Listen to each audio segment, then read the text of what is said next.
Assalamualaikum warahmatullahi wabarakatuh. Bismillahirrahmanirrahim.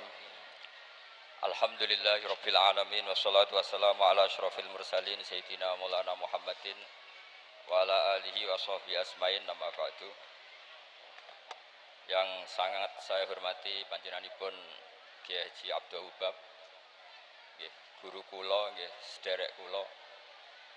Nggih wonten Kyai Haji Majid Kamil atau Gus Kamil, wonten Kyai Haji Ustukhri, Kyai Haji Ahmadi sedanten pengurus Pondok Al Anwar II, wonten Gus Zaki, Gus Raihan sedanten para guru-guru.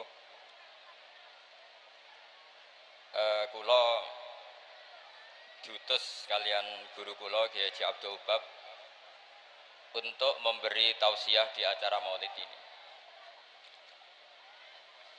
Saya mohon adik-adik tenang, hanya 20 menit mawon. Karena saya memang nggak terbiasa pengajian umum. Biasa ngaos teng dampar, dan ngerpek ora digampil. Begini gitu. Karena Pondok Al Anwar 2 juga tentunya semua 1, 2, 3 sampai 4 juga semua lembaga yang didirikan oleh Syekhuna Kyai Haji Maimun Zubair adalah lembaga yang memang dipersiapkan untuk ilmu, untuk mengawal ilmu. Sebagai wirasah nabawiyah, sebagai warisan Rasulullah Shallallahu Alaihi Wasallam. Maka saya minta anak-anak juga adik-adik baik yang lelaki maupun perempuan, jagalah kepastian ilmu. Saya ulang lagi, guys, jagalah kepastian ilmu. Karena lewat kualitas ya, argumentatif itu kita bisa mempertahankan wirasah nabawiyah. Kalau beberapa kali ngisi acara di Jogja, memang saya sampai sekarang ngajar di Jogja. Itu pernah ketemu pakar matematika. Niku hitung-hitungan, niku cepet model nganggo hitungan pondok. Misalnya kalau mereka bilang 2,5%, 2,5% dari 100, atau 1/20 dari 100, atau 1/10 dari 100. Itu kalau di hitungan Arab, karena Arab itu dulu ummatun ummiyah, umat yang ummi, itu Islam datang dengan matematika yang mudah sekali. Kita tahu misalnya dalam bab zakat, misalnya 2,5% dibahasakan rubu'ul usyur, karena bertahap. Ini untuk adik-adik ya kan. Jadi misalnya 100, 1/10-nya berarti berapa? 10. Nah dari 10 itu terus ngambil 1/4-nya, yaitu 2, berapa? 5. Itu lebih cepat timbang sampean poro gapit 100 terus dibagi 2 pinten? 5. Jadi ini kalau nanti jajal, saya pernah di salah satu kantor ketemu pakar matematika. Dia tanya saya, Pak Bahak, kenapa Anda nggarap matematika itu cepat? Saya bilang, ini matematika Arab, kata saya. Itu mereka kalah cepat sama saya nggarap. Karena Arab itu ummatun ummiyah. Sehingga saya pernah diberi waktu khusus untuk ngajar semacam ekstrakurikuler di salah satu kampus. Mengajar ulumul Islam. Itu yang diantara yang saya ajarkan itu ngitung cepat, berhitung cepat. Misalnya sampai ngitung 1/10 dari 100 sudah tidak mikir, apalagi 1/20. Tapi kalau Islam, misalnya zakatut tijarah, zakatut ziroah itu misalnya, ya sudah, misalnya kalau 1/10 ya disebut usyur, kalau 1/20 disebut nisful usyur. Jadi cara berpikir ya 100 diusurkan itu 10, nanti kalau nisful usyur ya berarti berapa? 5. Mereka bilang 1/10 atau 1/20. Sehingga kalau hitungannya miliar juga lebih gampang. Itu tadi misalnya 1 miliar usurnya berarti 100 juta, rubuknya berarti 25 juta. Berarti per 1 miliar adalah 25 juta.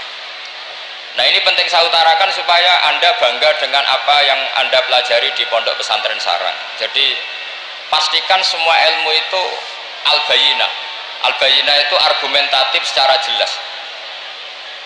Kita ini yang mengkaji Quran, mengkaji tafsir, itu betapa bangganya kita jadi muslim, jadi mukmin.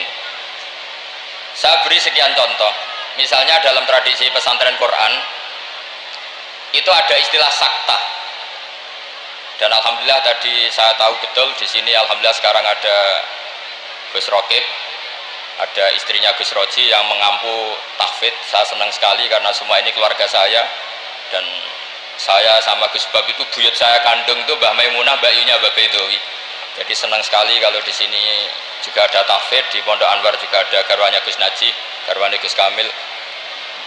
Saya mohon selain diajarkan syarat talaki atau musyafahah dalam bahasa pesantren, juga diajarkan kepastian hukum pentingnya sakta, supaya orang tidak ragu lagi bahwa kita ini tidak kayak seremonial, memang benar-benar bihujjatin ilmiah, atau kalau istilah para nabi, kul inni ala bayyinatin mir rabbi, benar-benar argumentatif. Sakta itu dimaksudkan adalah, kalau ibarat sastra itu taktek itu memotong. Jadi misalnya begini, yang paling terkenal tentu alhamdulillahilladzi anzala ala abdil kitaba wa lam yaj'al lahu iwaja, terus disaktah qayyimah. Andai kan tidak ada sakta, maka bacanya gini, walam yaj'al lan orang gawe sapa Allah lahu ing Quran, ora digawe iwajan ing bengkok, qayyiman ya ora digawe jejeg. Itu kan jadi kacau ya, Quran itu ya ada bengkok ya ada jejeg. Tapi barokahnya ada sakta, Allah tidak membuat Quran sebagai sesuatu yang bengkok. Sakta berhenti itu menyimpulkan kalau tidak bengkok maknanya jejeg atau lurus, sehingga memang harus sakta. Begitu juga di surat Yasin, ketika orang kafir bangkit dari kubur, mereka bilang misalnya wa nufikha fis-sur fa idzahum minal ajdathi ila rabbihim yansilun, terus qalu ya wailana man ba'atsana mim marqadina. Orang kafir ketika bangkit dari kubur, mereka tanya, mam ba'atsana mim marqadina, kita yang bangkitkan siapa? Tentu ini adalah qailul mustafhim, omongannya orang yang tanya. Terus kita sakta, terus kita teruskan hadza ma wa'adar rahman wa shadaqal mursalun. Tentu hadza ini tidak sama pengucapnya, atau yang mengatakan itu tidak sama. Yang satu qaulul mustafhim atau qaulus sa'il, yang satu qaulul mujawib, entah yang jawab langsung Allah entah malaikat. Yang jelas itu beda yang mengatakan, atau beda qailnya. Berarti menjadi siapa yang membangkitkan kita sakta, terus dijawab hadza ma wa'adar rahman. Andai kan itu dibaca langsung, maka hadza ma wa'adar rahman bagian dari yang dikatakan al mustafhim, bagian yang dikatakan mam ba'atsana mim marqadina hadza ma wa'adar rahman, itu kacau semua. Sehingga saya mohon sekali semua ilmu yang kita dapatkan itu tolong dipastikan bayinahnya.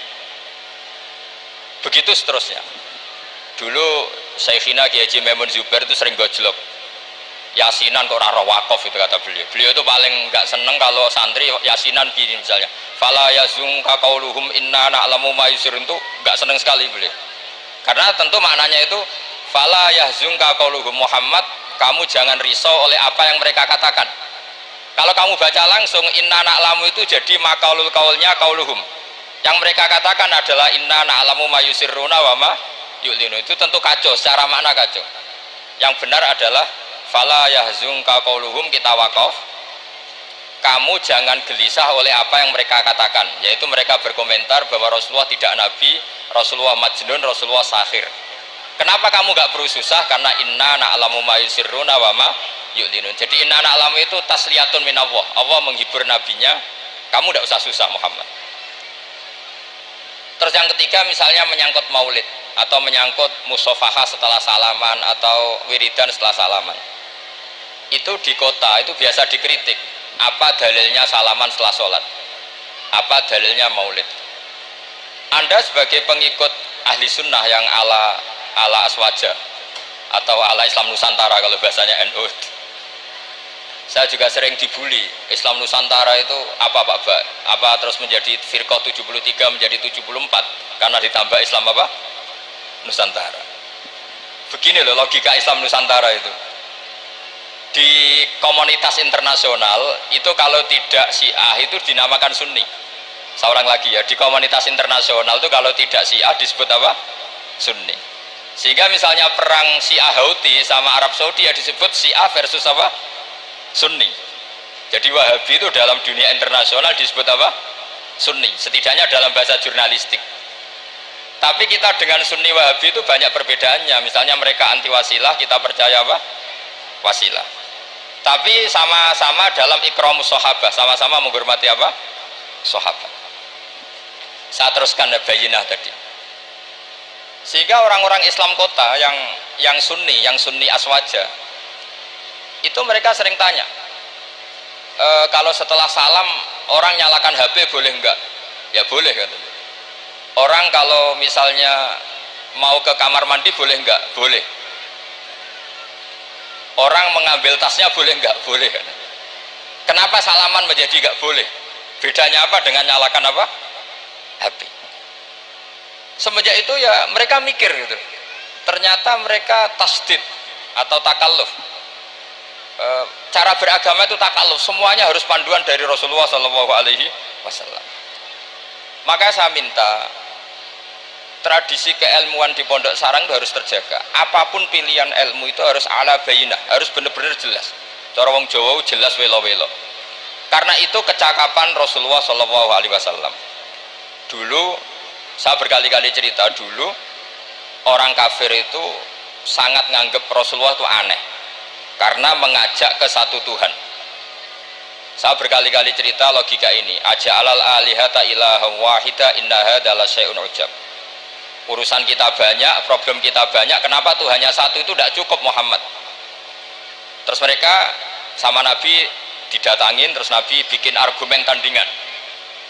Kalau kamu jadi pembantu lalu majikan kamu banyak, kamu suka enggak? Perintahnya beda-beda, seleranya beda-beda. Wah ya tidak suka Muhammad, nanti kita repot.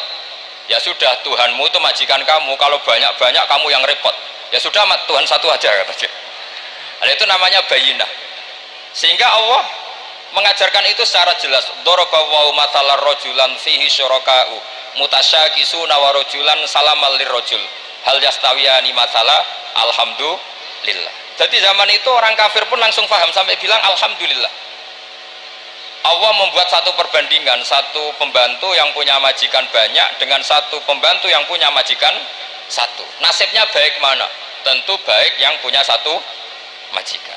Akhirnya mereka paham, Tuhan kamu adalah majikan kamu, kalau banyak-banyak kamu yang repot. Ya sudah, mat satu saja. Nah ini yang dimaksud lam yakunil ladzina kafaru min ahlil kitab wal musyrikina munfakkina hatta ta'tiyahumul bayyinah. Ahli kitab apapun ngototnya pada keyahudian atau kenasronian itu tetap infikak, tetap akan tercerabut ketika ta'tiyahumul bayyinah, ketika datang penjelasan yang jelas, corong Jawa jelas welo-welo. Makanya saya minta anak-anak yang akademik ini harus menerima ilmu secara bayinah. Saya masih ingat Mbah Mun itu ketika ditanya, ya jenengan damel kurikulum, maka bocah rapati iso ngaji Wahab, ngaji Mu'in. Kata Mbah Mun, sing ngaji tenanan ya ben Karangmangu. Saiki roh mondok sithik-sithik jamaah mbek ngaji mbek ora ro blas apik endi? Ya apik rondok ngaji. Ya wis berarti ya apik kurikulum kata beliau. Artinya ya logikanya jelas. Makanya lama dulu itu kalau bikin logika itu sesuatu yang nggak masuk akal saja, kalau lama dulu yang ngendikan itu masuk akal.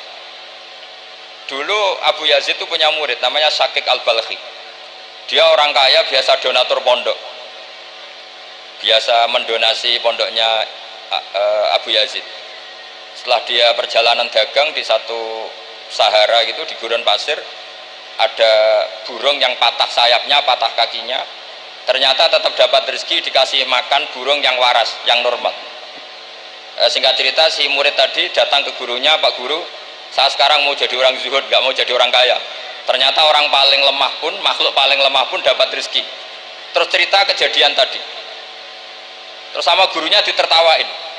Kamu mau jadi orang zuhud, orang jadi orang fakir, terus dikasih orang, di rumah orang. Ya, ternyata semua makhluk yang lemah pun dapat rezeki.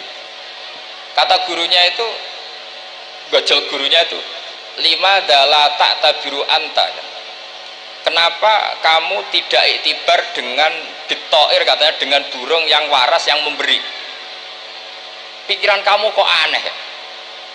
Ingin kok yang diberi. Kalau sama-sama cita-cita ya seperti burung yang memberi. Terus Terus beliau gurunya dalil al yadul ulya khairum al yadis sufla, bahwa tangan yang di atas lebih baik tangan yang di bawah. Akhirnya murid tadi mencium gurunya terus bilang, anta ustadi, kamu benar-benar guru saya. Lah kenapa saya cerita ini? Supaya sanad ini tersambung sampai Rasulullah SAW. Misalnya guru kita Mbah Mun ikut ngurusi negara, sehingga negara ini meskipun nggak negara Islam tapi ukuran negara itu sangat Islam. Logikanya gampang, kamu ikhlas negara ini diatur oleh orang-orang yang nggak sholat, yang narkoba, yang macam-macam, apa lebih suka negara ini diatur oleh orang yang sholat, yang meyakini kebenaran Islam? Tentu kita milih yang meyakini kebenaran Islam. Itu bisa didapatkan kalau dipandu ulama apa kalau dilepas ulama? Kalau dipandu ulama. Sehingga dalam kitab Minhajul Abidin diceritakan ada orang sufi yang merasa dunia sudah rusak, kemudian milih uzlah. Ketika uzlah, beliau mengalami satu kasuf ada hadis bilang, taraktum ummata Muhammadin fi aidil mubtadi'ah. Kamu enak-enak uzlah di sini, tapi membiarkan umat dipimpin orang lain yang menyesatkan. Jadi mungkin kalau kita kumpul orang itu dosa, wong ngrasani, bedelok wong wedok macam-macam. Tapi ketika meninggalkan umat ini berarti kamu biarkan dipimpin orang lain, dan orang lain ini bisa tidak ahli sunnah, bisa orang yang sangat menyesatkan. Berarti uzlah juga punya sisi dosa. Akhirnya ulama ini kembali ke masyarakat dan menunggui masyarakat mengawal mazhab ahli sunnah wal jamaah. Jadi saya mohon adik-adik terlatih bahwa semua ilmu itu ala bayinah. Qul inni ala bayyinatin mir rabbi. Semua nabi itu punya kemampuan menjelaskan. Itu yang disebut lam yakunil ladzina kafaru min ahlil kitab wal musyrikina munfakkina hatta ta'tiyahumul bayyinah. Nah, kemampuan menjelaskan ini harus dimiliki anak-anak santri. Anak-anak Anwar 2 yang anak-anak masih belajar itu terutama harus belajar ilmu logika. Termasuk kitab kebanggaan saya itu kitab Syarah Bukhari. Beliau ketika menafsirkan hadis atau mensyarah hadis, salasun mangkunna fihi wajata halawatal iman. 3 hal ini kalau seseorang tahu atau faham maka menemukan halawatal iman, manisnya iman. Beliau mengartikan manis itu artinya enak. Enak itu nyaman. Nyaman itu tidak iskal, tidak galau. Terus beliau mencontohkan, andaikan agama ini tidak masuk akal maka kita akan galau selama-lamanya. Terus beliau menyontohkan, alam ini kata Allah, saya ulang lagi ya, alam ini kata Allah itu diciptakan oleh zat yang super, yaitu kalau oleh ilmu kalam disebut wajibil wujud. Terus beliau berargumentasi cerita Islamnya Jubair bin Mut'im, berarti Mut'imnya ya, Jubair bin Mut'im bin Adi berarti Mut'imnya. Dulu zaman Nabi itu juga sudah ada orang ateis, orang ateisme. Kalau bahasa Arab dulu itu al-mu'attilah, kalau bahasa Arab sekarang itu biasanya disebut syuyu'i.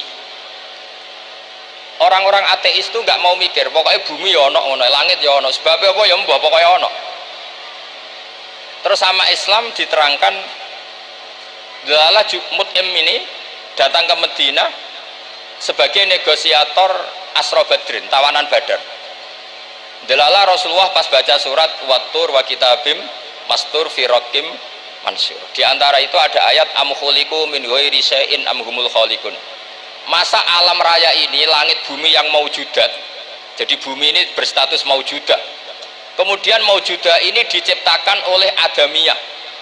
Jadi kalau kamu berfaham ateis, artinya hadhil maujudat khalaqahal adam. Ini semua yang maujud diciptakan oleh sesuatu yang tidak wujud. Kata Ibnu Hajar al Asqalani, andaikan Islam datang seperti itu, kamu tidak bisa tidur, akal kamu tersiksa. Karena kamu profesor kayak apa tidak bisa menemukan logika hadhil maujudat khalaqahal adam, bahwa maujud ini diciptakan oleh ketiadaan. Tapi Islam datang tidak seperti itu. Hadhil maujudat khalaqaha wajibul wujud. Ini maujudat diciptakan oleh zat yang wajib wujud, yaitu Allah Subhanahu wa ta'ala. Nah, dengan berpikir seperti itu ahlul akli nyaman. Nah, nyaman ini kata Ibnu Hajar al Asqalani menjadi halawatul iman. Jadi Halawatul iman itu dimulai dari bayina, satu kejelasan yang sangat argumentatif yang kita insya Allah lanal itu yaminan wala simalan, sudah ada kemana-mana lagi. Nah ini yang dimaksud Allah Subhanahu wa taala yuthabbitu walladzina amanu bil qaulits tsabiti fil hayatid dunya wa fil akhirah. Jadi logika ini mapan sehingga kita misalnya jadi TKI sekalipun di negara Korea, di negara Uni Soviet tetap bawa tauhid. Karena logika tauhid, logika sing sibghatullah wa man ahsanu minallahi sibghah. Logika yang dibangun oleh guru-guru kita. Zaman anak-anak sekolah di musola, zaman TPQ, TPA, semuanya dibangun. Bahwa di antara sifat Allah pertama adalah sifat wajibil wujud. Dengan sifat wajibil wujud, maka logika kita terbangun. Gak mungkin mewujudat ini diciptakan sesuatu yang tidak ada. Pasti namanya yang ada, faktornya ya ada, bukan tidak ada. Nah itu termasuk kenyamanan berpikir. Terus ketiga, kenyamanan sosial. Agama ini mengajarkan baik sama orang tua, takdim sama guru, sayang sama anak-anak, sayang sama yang lemah. Makanya kata ulama-ulama dulu, laulam yakun ma ja'a bihi Muhammadun dinan lakana fi aqlin nasi hasanan. Kalau saja yang dibawa Muhammad tidak di atas namakan agama, itu pun menurut logika akal sesuatu yang baik. Karena agama ini hanya mengajarkan yang baik-baik saja. Jadi saya kira demikian, pokoknya saya minta seminta-mintanya tradisi keluarga sarang bahwa semuanya bil ilmi itu harus dijaga. Karena ilmu ini pula yang sebetulnya yang kita berstatus warasatul anbiya. Al ulama warasatul anbiya, dan itu tentu bil ilmi. Fainal anbiya lam yuwarithu dinaron wala dirhaman wa innama warasu al ilma. Semua nabi itu tidak mewariskan dirham maupun dinar, tapi mewariskan apa? Ilmu. Dan ilmu yang paling pokok tadi adalah wirasa nabawiyah yang bayinah. Bayinah itu jelas welo-welo. Dengan seperti ini maka kita tidak terguncang lagi. Makanya saya pernah ketemu orang yang agak ekstrim. Pak Ba, dalilnya wong bar salat wiridan ya apa? Terus tak tanya, dalilnya nyalakan HP apa setelah sholat? Ya enggak ada. Terus kata, saya punya teman kota yang ahli sunnah, ya agak aneh, orangnya orang kota. Kamu itu ditipu katanya, mengharamkan wiridan biar wong Islam ora tau eling pangeran katanya. Terus kepikiran dia, iya, aku wiridan di bid'ah-bid'ahno jangan-jangan diakali ben wong Islam ora eling apa? Pangeran. Kepikiran. Kemarin cerita ke saya, sudah Pak, saya ikut aswaja saja kan. Jadi logika-logika perdebatan itu meskipun ya kadang agak arogan itu, tapi itu bagus. Karena memang ya seperti itu sejarahnya para nabi seperti itu. Jadi nabi itu punya kemampuan, saya ulang lagi, nabi itu punya kemampuan, punya fatona untuk bikin logika. Dan logika ini gak terbantahkan. Makanya sebab nabi itu harus bersifat apa? Fatona, harus bersifat kecerdasan. Nah ini yang saya agak risau karena kefatonaan ini mulai terkikis. Anak-anak belajar mantek itu males. Yang bisa digo ngakali, jadi tidak untuk hujah ilmiah tapi untuk ngakali. Padahal dengan mantek itu nyaman, saya ulang lagi nyaman. Sebab itu ulama-ulama dulu, kayak Imam Ghazali itu, dulu mati-matian belajar mantek. Meskipun ya itu tadi tentu nggak bagus untuk semua orang. Tapi itu bagus karena untuk mengawal tadi, untuk mengawal Islam. Misalnya begini, saya pernah ditanya, Pak Baha, kenapa Islam itu menghalalkan ghanimah?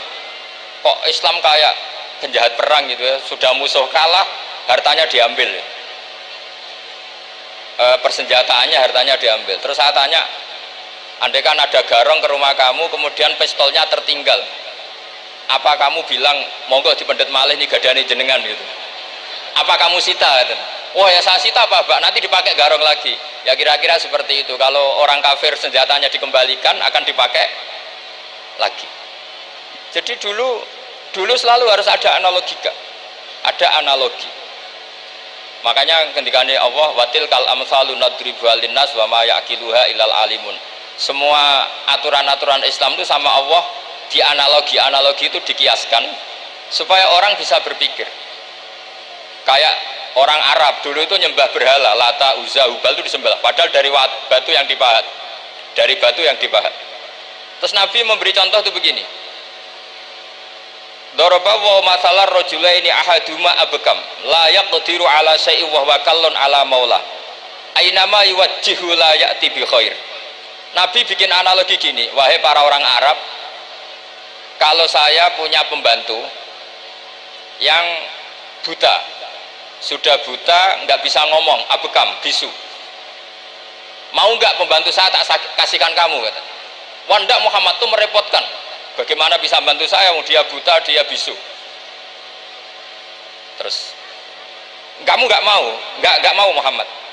Terus berhala kamu yang kamu sembah itu kalau tangannya protol itu yang dadani siapa? Ya saya.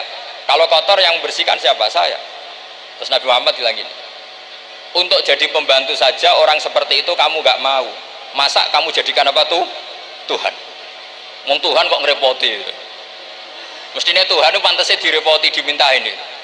Itu mereka akhirnya iman. Iya, pangeran kok ngerepoti, ono ngedusi, ono noto barang itu. Allah gampang sekali.